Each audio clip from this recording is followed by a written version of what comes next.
Good afternoon, ladies and gentlemen. If you wouldn't mind taking your seats, please. Thank you very much. Hello, welcome. My name is Niamh King. I'm the Vice President for Programs and Strategic Content here at the Council.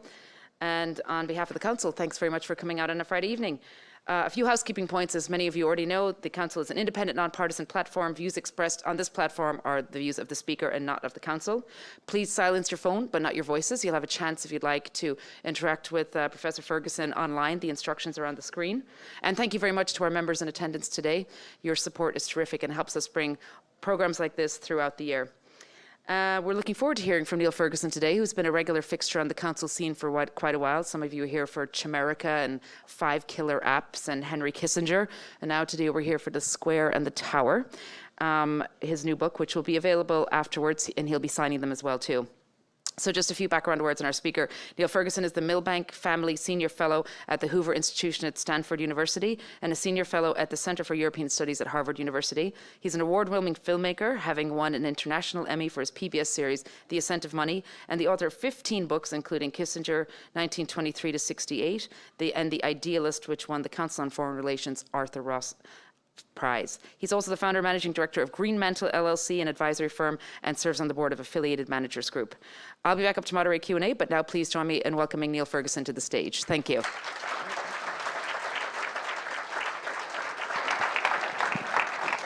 Well, thank you very much indeed, Niamh. It's a pleasure to be back in Chicago. I'm going to talk for 40 minutes at most and then invite you to ask me difficult questions. I want to talk about my book, needless to say. You will observe, if you can see the screens, that the subtitle was especially prescient. And I want to give myself some credit for the fact that I knew bad things were coming for the Zuck and his merry friends, in just the same way that 10 years ago, actually 12 years ago really, I knew that bad things were coming for the investment bankers of Wall Street. And if you know my book, The Ascent of Money, then I think you'll like this book, which is The Ascent of Money Goes to Silicon Valley. 2 years ago, I encountered exactly the same mood of arrogance and complacency in Silicon Valley that I had encountered back in around about 2004 in New York City. The same sense of, we are the masters of the universe, resistance is futile. And when I encounter that particular mood, then I know that Nemesis is approaching and I get to work on a book.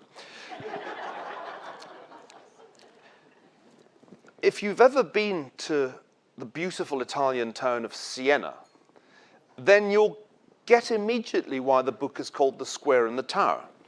Because if you go to Siena, you see this perfect juxtaposition of a square, the Piazza del Campo, and a tower, the Torre del Mangia, and they're right next to one another, the tower casting its long shadow over the square, perfectly representing the false dichotomy, and I want to stress that it's a false dichotomy, between networks and hierarchies.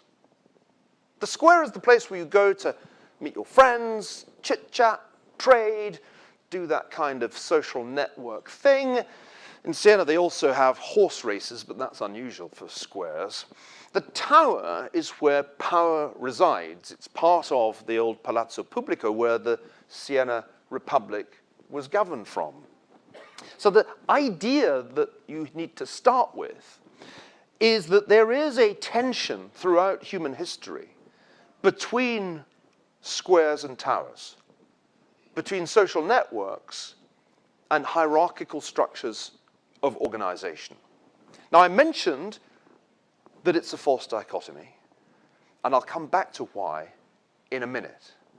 But you all get the basic idea, in the sense that you are all familiar with social networks, but are also probably involved with hierarchies too. In your work, especially if you work for a large corporation, You're somewhere in the org chart. People report to you. Perhaps you report to somebody. Perhaps you're the top of the pyramid of power. That's the hierarchical part of your lives. But when you walk out of the office building, then you enter a different world of social networks. Now, it has been observed 1 million times that we are connected today as never before. And that is true. The extent to which, over the last 10 or so years, mankind has got connected is truly stunning. And I have some evidence here in these charts to illustrate the point. Very large proportions of the population of all developed countries and increasing proportions of the population of emerging markets are now online. And not only are they on the internet, they are on social media, social networks, platforms such as Facebook, which is the most popular one, to a really remarkable extent. If you look at this Facebook map of the 2 billion plus people on Facebook, you're looking at one of the largest social networks in history, and also one of the fastest. Things happen faster on these network platforms than ever was possible before. Now, when the internet was really getting going, and as social networks began to evolve online, there was a great mood of optimism. Some of you may remember John Perry Barlow's declaration of the independence of cyberspace. Others will perhaps recall Mark Zuckerberg's commencement address at Harvard not so long ago. All people, he said, want to connect. The great arc of human history bends towards people coming together in ever greater numbers, from tribes to cities to nations, to achieve things we couldn't on our own. By the way, when you hear anybody refer to the arc of human history, you should be immediately suspicious. Because there is no arc of human history. Trust me, I'm a historian, I've looked for it.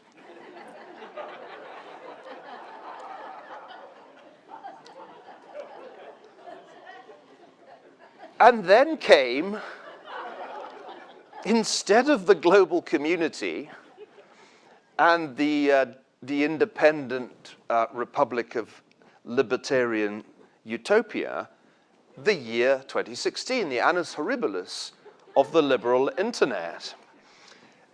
And if you read the book, a substantial part of the later chapters is given over to the story not only of the US presidential election of 2016, but also of the Brexit referendum, which was like a dress rehearsal for that election.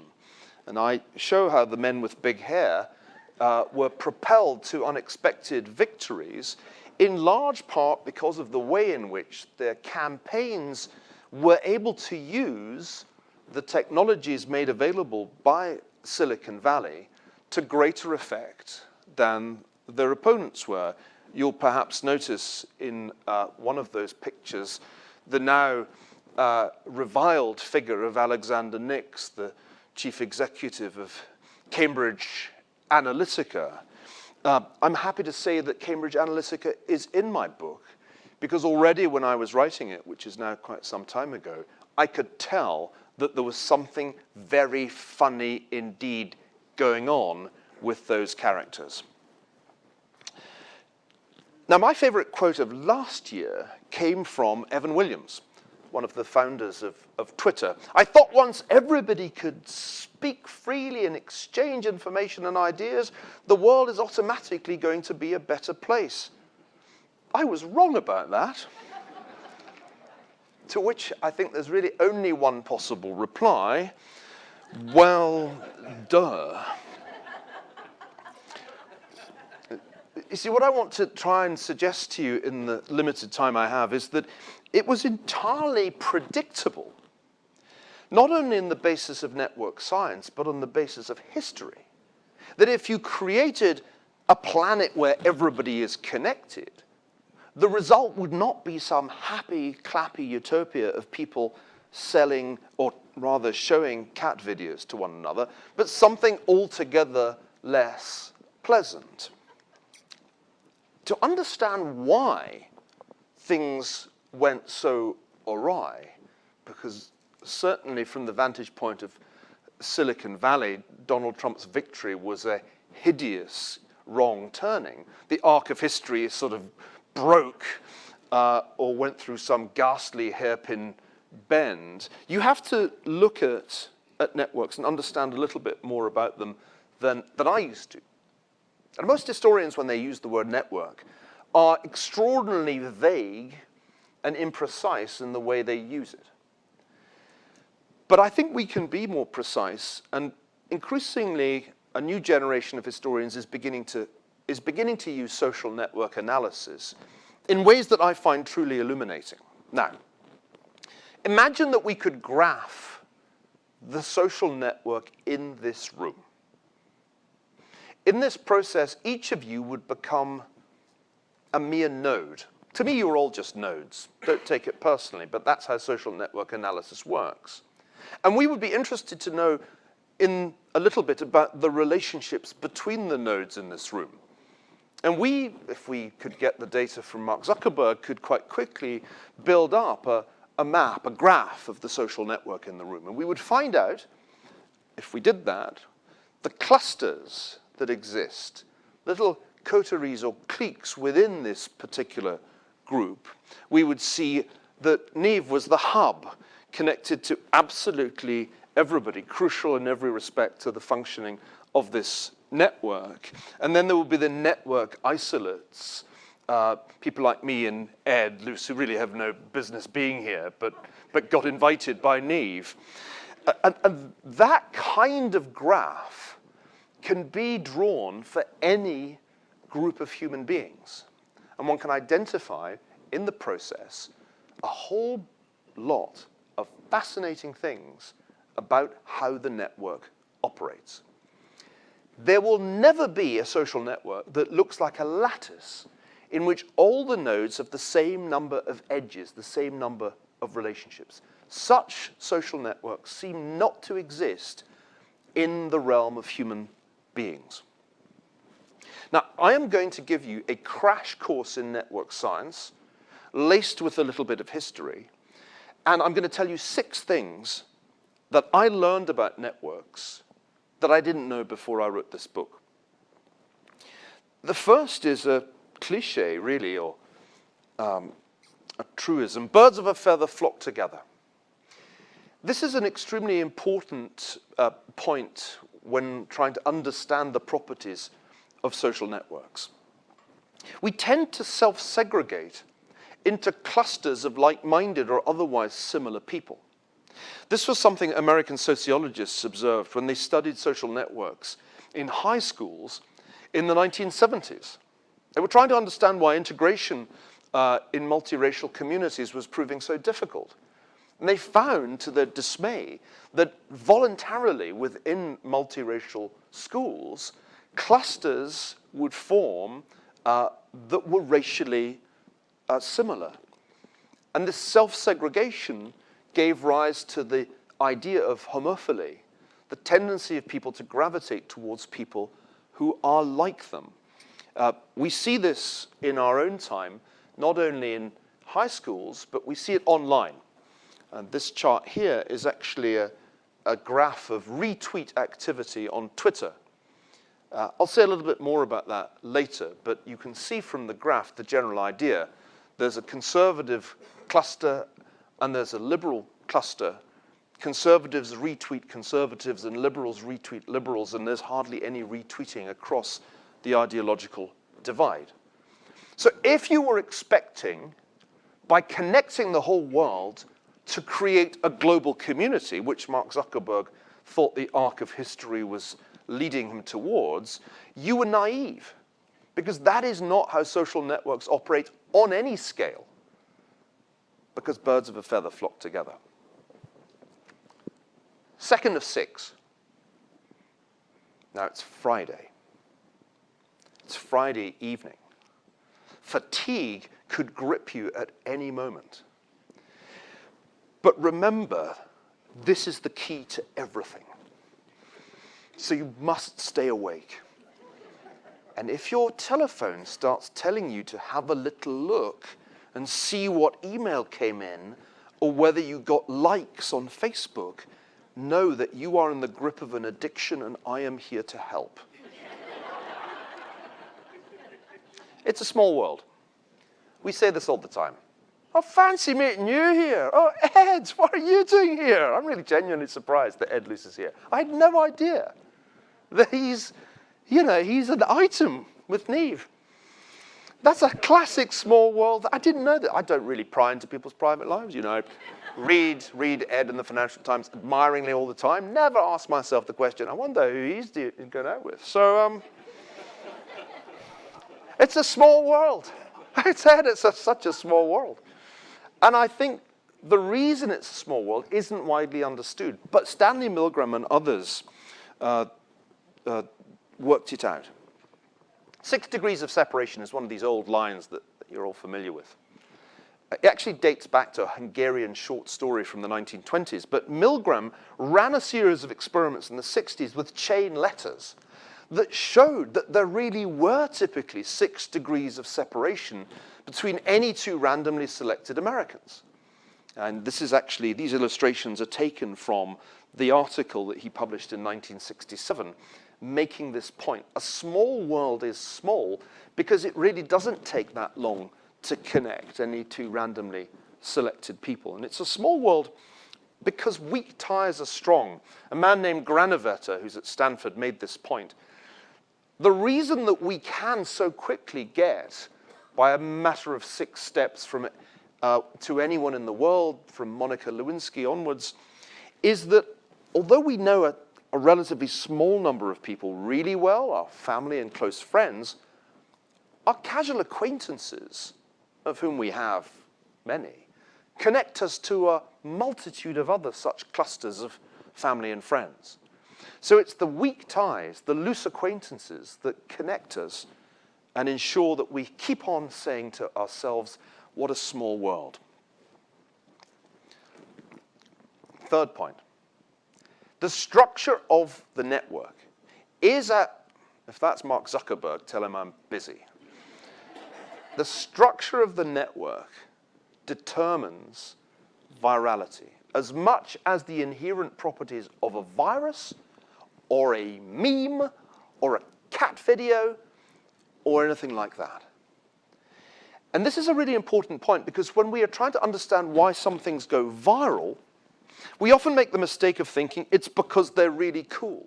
They're really contagious inherently. But no, it's just as important where something enters the network. If I heard something about Chicago politics, I wouldn't really be able to transmit it very far. I might tell Niamh. If I told Niamh and she would then tell everybody here, that would make all the difference. But if I didn't tell her, if I didn't tell the super connected person, then it might simply peter out.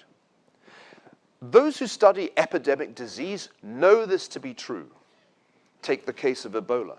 It's the structure of the society that determines how rapidly a contagious disease spreads. And the same is true when things go viral online. Remember my false dichotomy. Okay, now I have to explain it.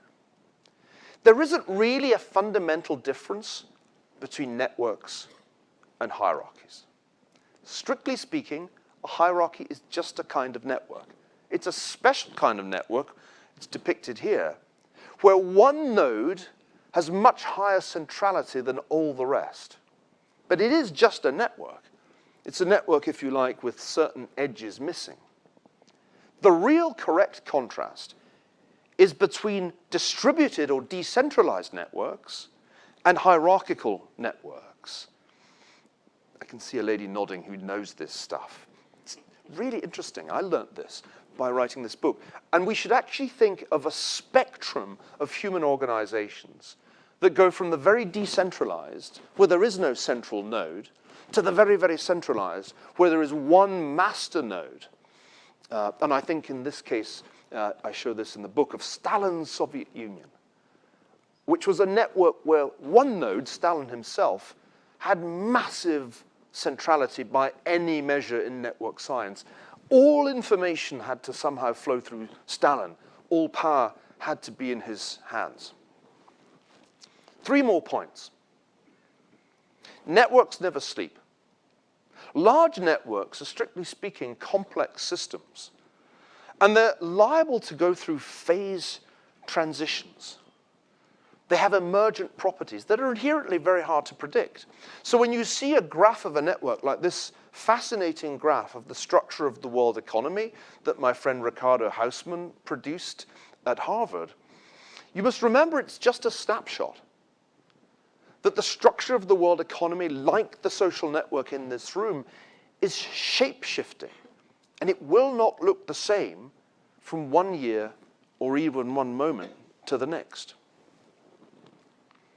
Penultimate point. Networks network. And it takes a network to defeat a network. Much of what we call history, much historical change, is actually the interaction of different networks. And this can be benign, but it can also be malign when one network attacks another. I tell the story of an early Russian network hack in this book.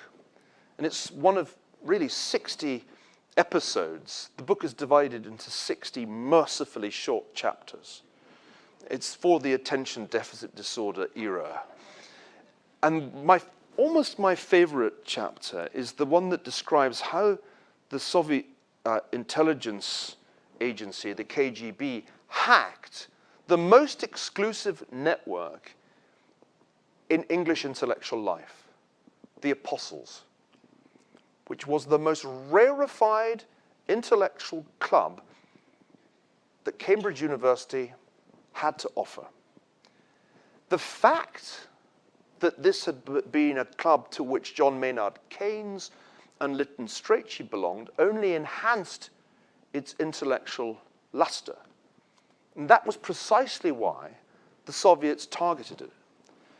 Arnold Deutsch, the chap to the right, was a KGB operative who recruited 3 members of the Apostles to become KGB agents. This was an amazingly successful attack on a network because these 3, who were 3 of the 5 Cambridge spies, were able to deliver to the Soviet Union high-quality intelligence for more than 2 decades, escaping detection not because they were geniuses at subterfuge, they made many mistakes that should have given them away, but because as members of the British establishment, the creme de la creme, Trinity College, my God, the elite, the Apostles, nobody could quite believe that they could be Soviet agents.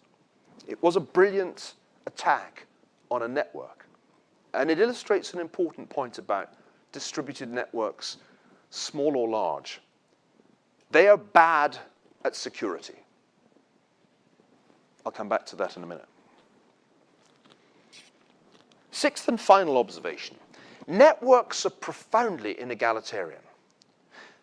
And this is a really, really crucial point in our time for 2 reasons. Firstly, the way that social networks form, as the physicist Laszlo Barabasi has shown, is inherently inegalitarian because as new nodes join the social network, they want to be connected to the already well-connected. This is known as preferential attachment. Everybody who comes to Chicago wants to know Neve. They want to get to know her because she's so well-connected. And this preferential attachment phenomenon explains why the structure of social networks is inegalitarian. A few nodes have a crazy number of edges. A few people have a crazy number of friends, and a great many people have hardly any. Second point, in our time, the networks are owned. And those who own the network platforms, like the people that you see in these pictures, have become fabulously wealthy by dint of their equity stakes in companies such as Facebook. And we have therefore added a new layer of inequality onto our already quite unequal society. This was definitely not what we were promised in the early days of the internet. We were told that the internet would usher in a brave new world in which we'd all be netizens equally empowered to speak truth to power. And only a few years ago, you would see this kind of thing which looks pathetic now. Support free expression, vote for the netizen of the year. I wonder who won. Putin, probably. Instead, a new hierarchy emerged, illustrating how quickly the decentralized can become centralized. A phased transition occurred in Silicon Valley. It was very rapid. Tim Berners-Lee's vision of the World Wide Web had been decentralized.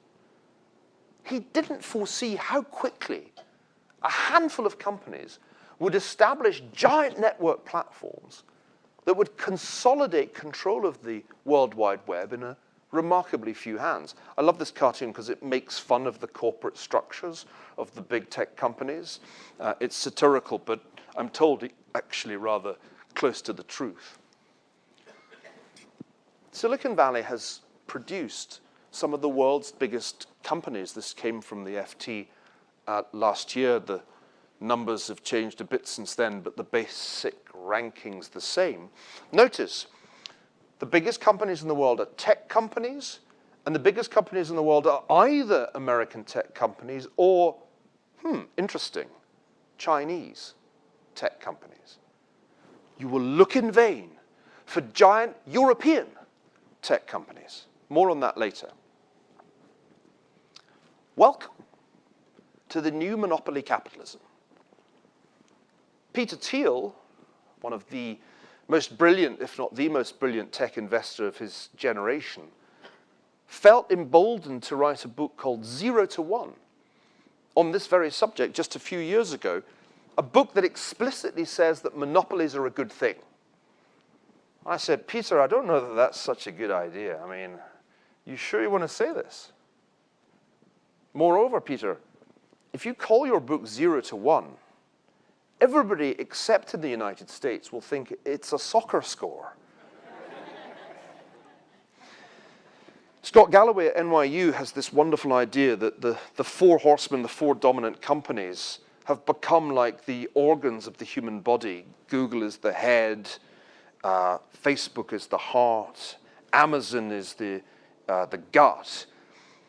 I won't say what Apple is, but the idea is that your iPhone is a kind of sex symbol. Not only has this inegalitarian internet produced monopoly capitalism, it has also completely transformed the democratic process in ways that we are still grappling to understand. Everybody has their own theory about the 2016 election. During the election, I, like many writers, blew hot and cold about what would happen.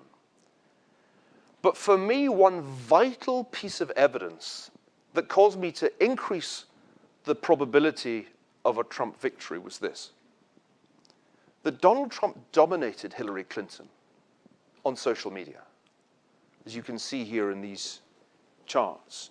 Dominated her on Twitter, dominated her even more on Facebook. Notice too that compared with 2008, when for the first time these technologies started to be used in politics, they mattered vastly more in 2016. When I saw these numbers, as I mentioned, I started to realize that the polls and the conventional political analysts might be misleading me as to the probability of a Trump victory. And I went from thinking that he had no chance at the beginning of 2016 to writing a column about the week before the election saying I thought he'd likely win.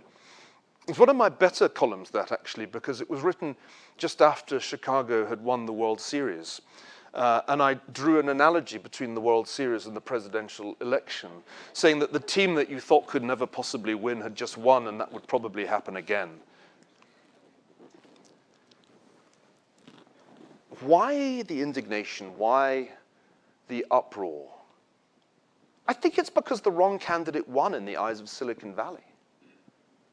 I'm not sure we would be in this state of crisis had Hillary Clinton won as they expected her to.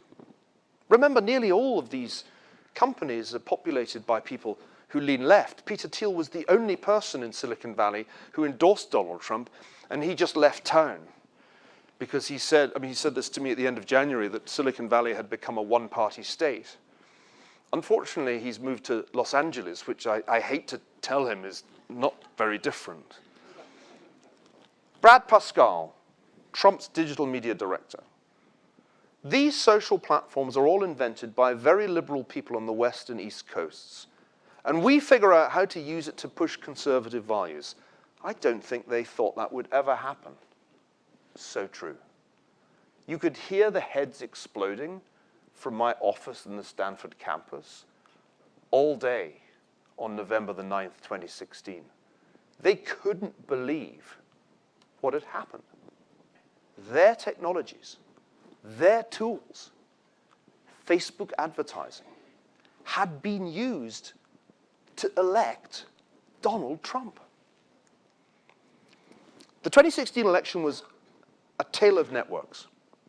Trump's own network, here rather interestingly depicted on BuzzFeed as a complex of business relationships, was a part of the story. But we know now that it had been hacked by the network that I call Siberia, the Russian intelligence network, doing what the Russians do, but now doing it with technology that wasn't available in the 1930s, using the techniques that I described earlier of a network attack. We now know, and we find out more each week, that the Russians did use Facebook and Twitter to disseminate fake news and, perhaps just as importantly, extreme views. My personal favorite amongst the Russian content is on this slide here to the right. Satan, if I win, Clinton wins. Jesus, not if I can help it. Press like to help Jesus win. The stuff was being sent into people's news feeds, but not randomly. It was being sent into news feeds of people who could be identified from their Facebook user data as susceptible to the information, as susceptible to the imagery and the language. And that's the key to all of this. That because Cambridge Analytica had been able to get data on 50 million users roughly and make it available to the Trump campaign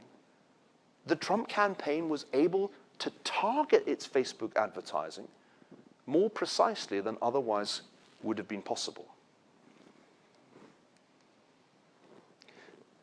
But here's the kicker. It turns out that it was liberals, not conservatives, who retweeted the Russian content more. This is an interesting paper that's just been published by Kate Starbird that shows that retweets of Russian trolls' content was much more likely on the political left than on the political right. I'm still pondering the significance of that, but it's interesting and counterintuitive. Of course, it should be noted that the retweeting of Russian content is not a majority of retweet activity. And one of the crucial points that sometimes gets lost in this discussion is that although as many people saw Russian content as voted in November 2016, Russian content was just a small proportion of all the content online. The billions of posts and tweets generated by ordinary Americans on political subjects. I want to use the remaining minutes to come back to China. By the way, when The Economist says you're the world's most powerful man, you should start worrying. I'm sure they said that about Gorbachev at some point. China built its own national internet, as is well known, behind a great firewall. But what nobody expected was that behind that firewall would grow the only companies in the world that can match the US tech companies. Baidu, Alibaba, Tencent. They are the only rivals of the FANG companies, Facebook, Amazon, Netflix, Google, in the world. And their scale is remarkable. What's even more remarkable is that in some domains, the Chinese tech companies are ahead of their American counterparts. And it's surprising how few people appreciate this, even today. In particular, they lead on payments. We didn't all adopt PayPal. But the Chinese have all adopted Alipay or WeChat Pay. And as a result, as this recent McKinsey study shows, they completely dominate the e-payments world. And in dominating it, they've acquired much greater processing capacity and computing power.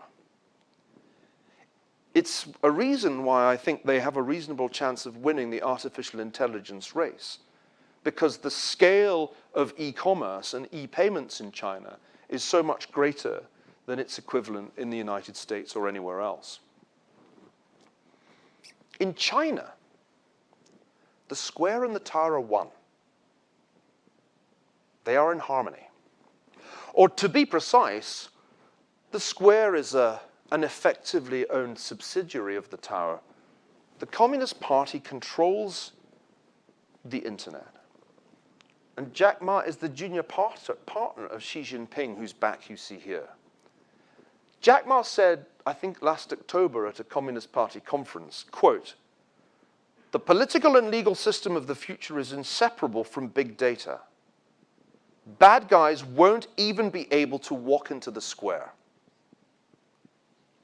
When you've called your book The Square and the Tower, and you read a quote like that, you do a little, oh, oh, oh, oh. But in China, the square means something special.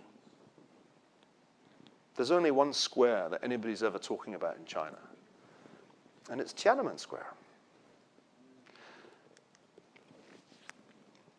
We are in a completely different state of affairs. There is a simmering conflict between Washington and Silicon Valley. It flared up briefly last year when Trump launched an anti-Facebook tweet at Zuckerberg, and Zuckerberg responded with a post. You'd think it's strange, wouldn't you? After deriving so much benefit from Facebook in 2016, why would Trump attack Zuckerberg? But I think this is calculated, and I think it's rational. Because gradually Republicans are realizing it'll never be 2016 again. Silicon Valley will never again allow its tools to be used to the advantage of the right. And one of the most striking moments for me last year was after Charlottesville, when one Silicon Valley leader after another openly declared their intention to exclude the alt-right from the internet. But who decides? Who decides what's alt-right? The answer is the tech companies with their community standards.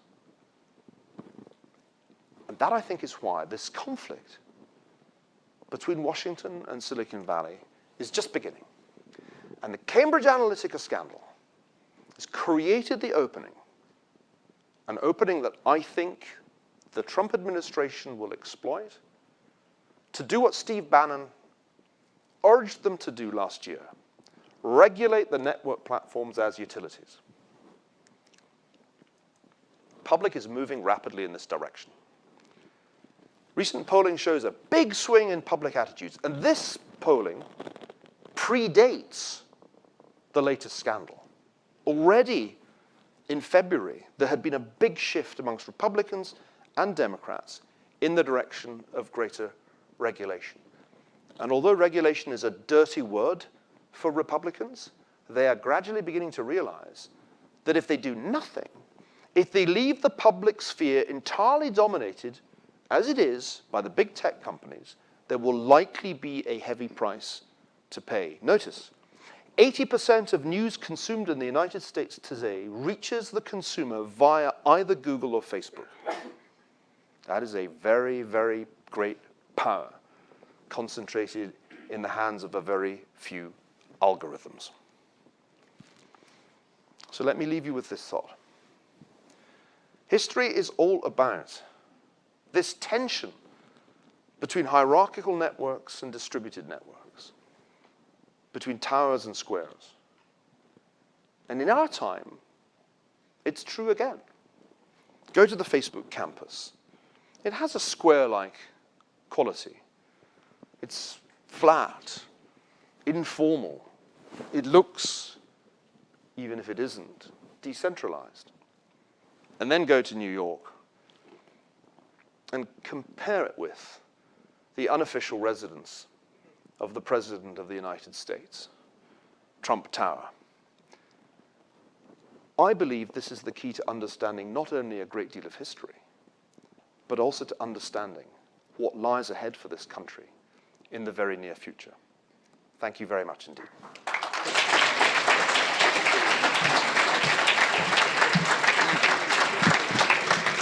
Thanks, Niall. Fantastic. We'd now like to go out to the audience for questions. If you could raise your arm, wait for the mic, and make sure your question's a question. Why don't we start off with the gentleman right there, please? Thank you. Hi there. Thanks for being here. Fascinating talk. There was a piece in either this week or last week's edition of The New Yorker about, it was kind of a case study on Reddit executives and their attempt to sort of self-moderate or self-regulate the behavior on their platform. I'm curious if you read into that and if maybe their actions have been consistent with what you've observed at similar firms, the way that they attempt to moderate content on their own platforms. Annoyingly for me, I did not read that piece. I was in something of a huff with The New Yorker after they ran a puff piece about the Southern Poverty Law Center, an organization so crooked that it staggers me that anybody still takes it seriously. And when I saw that article, I cast The New Yorker across the room and did not subsequently pick it up. But the question that you raise is of a general nature, I think, which is how do those people who control network platforms online moderate content? And I think this is a constantly moving landscape. The case I know more about is the YouTube case, where YouTube's rankings feature the restricted content option. Who decides what is restricted content on YouTube? The answer is YouTube. And a case has been brought by Dennis Prager of Prager University against YouTube. It's in the Californian courts at the moment, because a lot of content on his website was suddenly marked restricted, including, it must be said, lectures by my wife, Ayaan Hirsi Ali.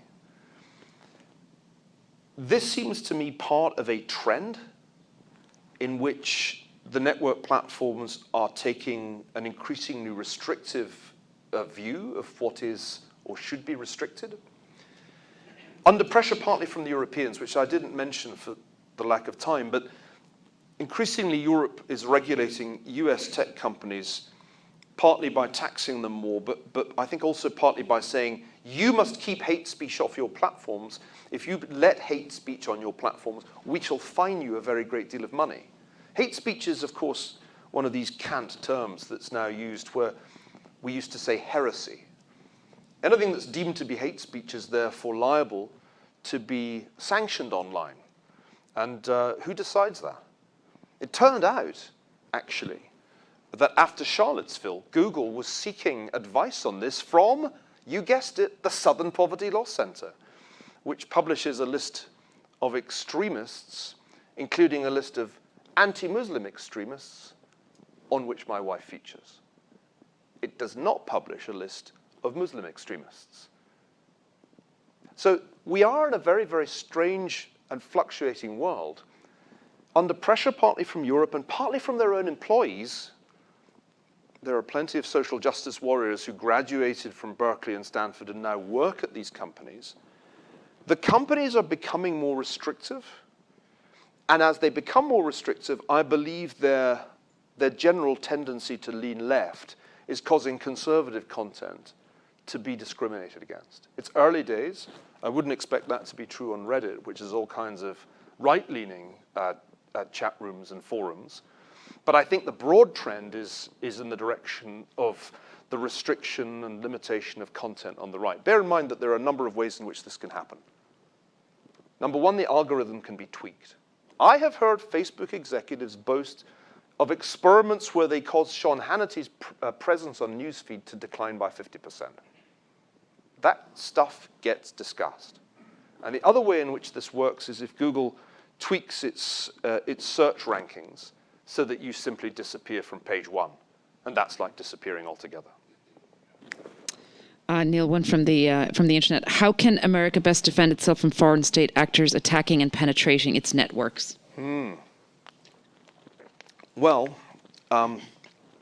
that's really one of the questions that's going to come up in the great regulatory investigation of Facebook and the other network platforms by the FTC. Clearly, because these companies' principal objective is to make money from advertisers, and they'll take any currency, rubles accepted, there was absolutely no check on what could be done in 2016.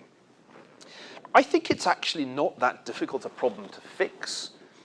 In that sense, there are relatively easy corrections that can be made to increase security, but they haven't yet been made. And we're only months away from the midterm elections. And that's why I keep going to Washington. I was there this week, I was there last week, saying, could you please get with the program?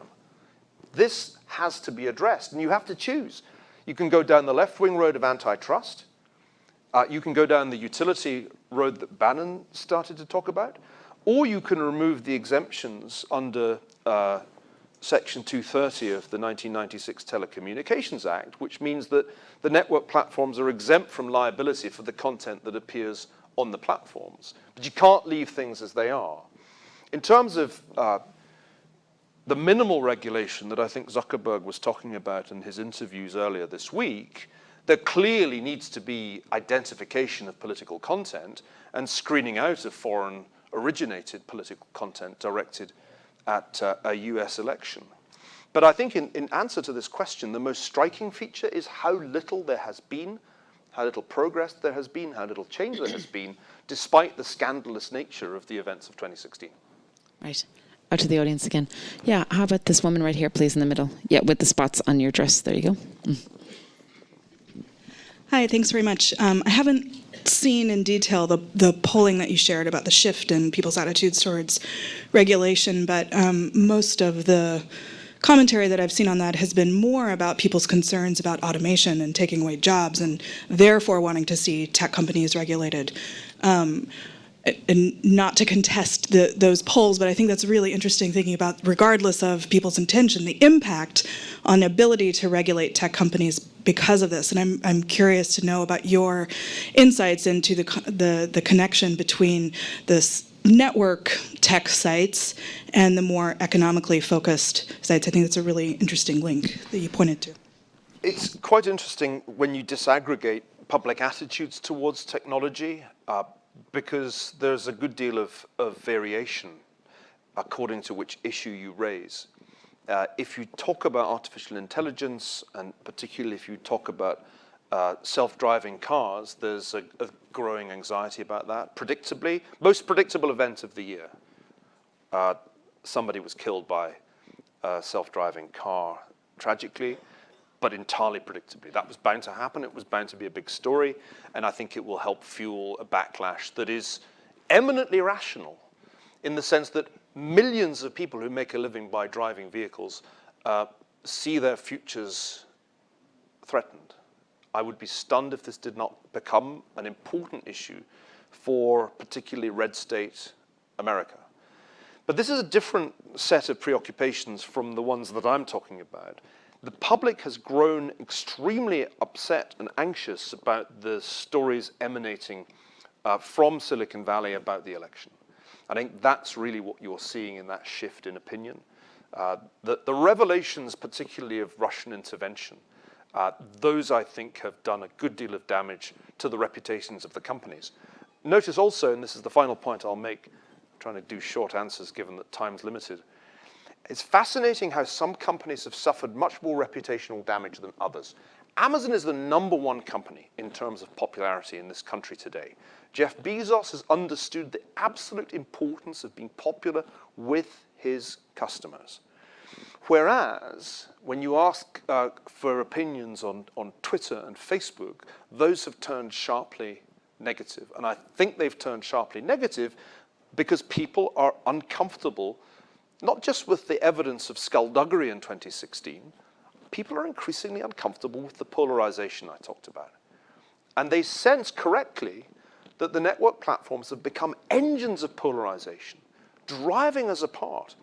One thing I didn't point out for want of time, in that study of Twitter polarization, the researchers found that a tweet was 20% more likely to be retweeted for every moral or emotive word that it used.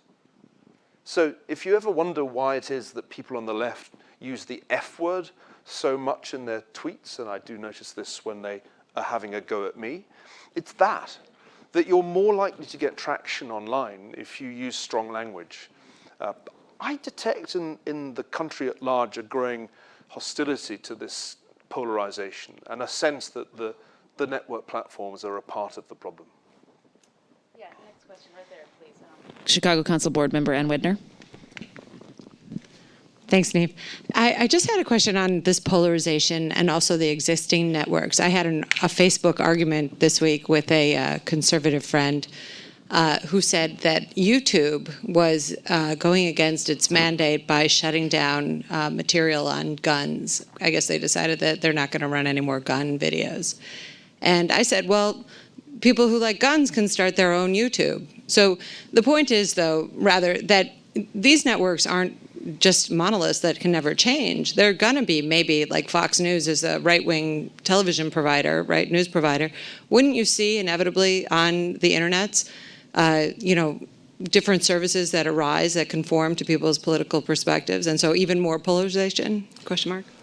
Well, I think that's a great question, but I'd say that it flies somewhat in the face of the way that network-based markets operate. These two-sided markets that lend themselves to the formation of network platforms have a winner-takes-all character. I had a great conversation with Eric Schmidt about this. Eric was very helpful because he read the book in manuscript. I thought I should run it past some people who really knew this stuff. And he said, oh, Neil, I was really surprised. You got this right. He obviously expected it to be rubbish. And he said, actually, you kind of seem to understand this stuff, amazed.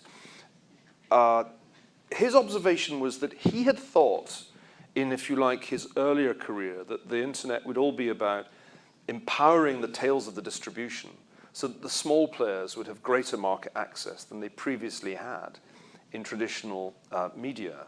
He said it turns out that's wrong, that what the internet in fact allowed was the triumph of Zipf's law, Z-I-P-F. Zipf's law says that in a network market, the winner gets 90% of the market, the runner-up gets 9%, and everybody else gets 1%. And that's the story of Google, and that's the story of Amazon in e-commerce, and that's the story of Facebook and social networking, and it is the story increasingly of YouTube. Metcalfe's law says that a network is more valuable the bigger it gets. It's an old pre-internet observation. Turns out to be true. YouTube is growing and growing. It's displacing traditional television. You can try starting up conservative YouTube, and you can try starting up conservative Facebook. It will be almost impossible to get the critical mass you need to compete because winner's already taken all. Now, ultimately, no monopoly is forever, but history does suggest that monopolies can be quite persistent in the absence of regulatory intervention.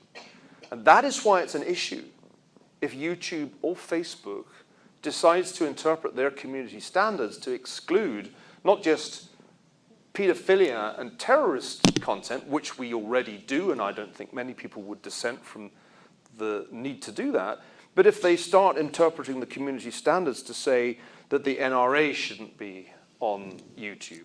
I mean, at that point, an, I think, indefensible challenge to First Amendment rights arises, because they are the public sphere now. There is no public sphere larger than the public sphere of Google and its affiliates, and Facebook and its affiliates. And if you're kicked off those platforms, good luck getting an audience when 80% of news is consumed via those network platforms. I mean, to me, that's a stunning figure. 45% of Americans get news now from the Facebook news feed. Tweaking the Facebook news feed algorithm, and they've tweaked it in quite a major way in the last 6 months, has massive consequences for how news is seen by the individual citizen, each, of course, getting their own tailor-made version of the news. It also has massive implications for traditional media companies who produce much of the content that used to be near the top of your news feed. This is too much power for private companies to wield, whether they're left-wing inclined, right-wing inclined, or not political. The reality is that our public sphere has structurally completely changed. This is not the world of cable TV any more than it's the world of newspapers and the radio. It's a new world, and in this world, the monopolies that have been established will be very hard for market forces to dislodge. Niall, the most popular one now from the audience. What's your stance on decentralizing technologies like cryptocurrencies? There are those, like my friend Balaji Srinivasan, who passionately believe that blockchain is the answer, and that through blockchain technology we can return to the decentralized distributed network that was originally the plan when the internet and the World Wide Web came into existence. I think this could be true, but at this point, the experiment with cryptocurrencies has, if anything, argued the other way. Because Bitcoin has, with remarkable speed, become dominated by a really small number of miners. The centralization of the mining of Bitcoin is one of those things that I don't think Satoshi envisaged, but it happened. And I guess that when you look at the ecosystem of cryptocurrencies in Silicon Valley being created with multiple ICOs, these initial coin offerings, again you have the sense that, that in this speculative frenzy, it's the insiders who are making most of the money, and that a great deal of stuff will turn out to be worthless, and the suckers will be left with nothing. So blockchain has potential. I think it doesn't have potential to replace fiat currency. And we'll look back and say, the notion of cryptocurrency was doubly wrong, because these currencies were neither truly encrypted. Believe me, it's quite easy, in fact, to look at blockchains and decipher the transactions, which, after all, are indelibly recorded in the blockchain. But nor really currencies, because Bitcoin's not money. You would find it extremely difficult to pay for something with it. It's become a speculative object in its own right. So cryptocurrencies, I think, will prove to have been a blind alley, the wrong use case for blockchain. The real use case of blockchain will prove to be the storage of health records. It will be much more efficient to store that kind of data with a blockchain architecture, and it will eliminate a great deal of incompetent and inefficient bureaucracy that currently exists in that domain. It's a hugely important subject. It's work in progress. The experiment is ongoing, and it's a fascinating experiment because it's being run in multiple jurisdictions. The Chinese have their own blockchain experiments. In the book, I speculate that it might be in the interests of the Chinese to create a bit-yuan, a blockchain-based currency, if only to try to challenge the dominance of the US fiat system. But I asked the People's Bank of China if they were doing that, and they said, "Oh, we're just running a few experiments. We don't think it's that big a prospect." Okay. We just have 1 minute left, so I'm just going to take one more from the audience. How do you predict humans will network in 100 years? You talked about the arc of history. I can answer that You, question. you have got 1 minute and 19 seconds to tell us what's going to happen. They will sit in the smouldering ruins of our civilization with emoji cards that they will show one another because they will have entirely lost the ability to speak normally, much less to write. And on that optimistic note, please join me in thanking Ferguson. The book's for sale over here, The Square and the Tower, and you'll be signing them. Thank you. We're adjourned. Thank you, sir. Thanks.